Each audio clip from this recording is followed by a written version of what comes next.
I I did. I left the internet for an entire year. I was 26 years old, and it was May 1st, 2012, and I pulled the plug. And there were a lot of reasons, but the main reason was probably that I was 26 years old, and I didn't have life figured out, and I was really overwhelmed, and it was a bit of a crisis, and it just felt like everything was too much, and I couldn't win.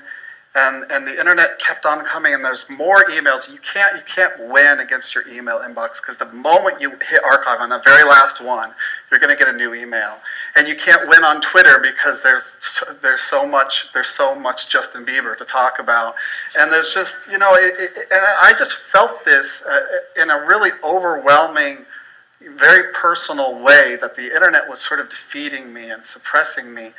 I, of course, owe my entire livelihood to the internet. I was 12 years old when I started using the internet, and I contracted the sickness. And I've probably used the internet for the majority of my waking hours since then. I was a web designer as a teenager. I started writing about technology as a journalist when I was about 20.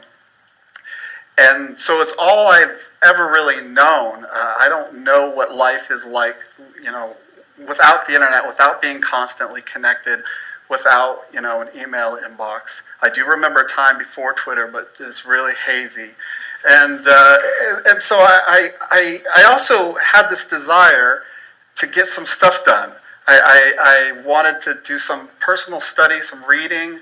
I had some writing projects that I was putting off, and I figured, if I quit the internet, which is using all of my time, I would have unlimited free time to accomplish the things that I desired to accomplish.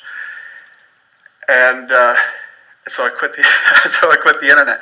And the question that I was kind of asking, beyond my personal goals, was, how does the internet use me, and how do I use the internet?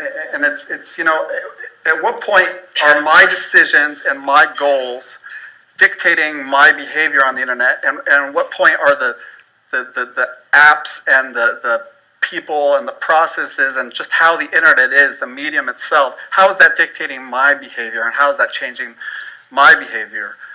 In the mid-90s, Nicholas Negroponte, who is the founder of Wired Magazine and the MIT Media Lab, he wrote, the web was very early at this point. He said that web surfing isn't really a thing. It's kind of a fad. We can't keep this up. This isn't really how life gets done.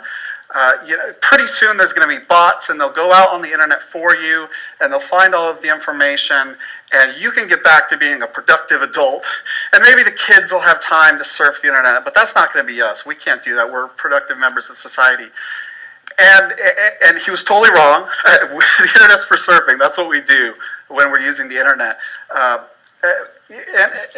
in a sense, he was right that it's, except for a select few people, and I know I'm not included in this, when I'm using the internet, outside of a little bit of research, I'm not really typically being productive. At least that's how I felt. I wasn't accomplishing the things. Like I said, I wanted to write, I wanted to read, and I wasn't really accomplishing those things when I was clicking on links, when I was tweeting, when I was on Reddit, when I was absorbing this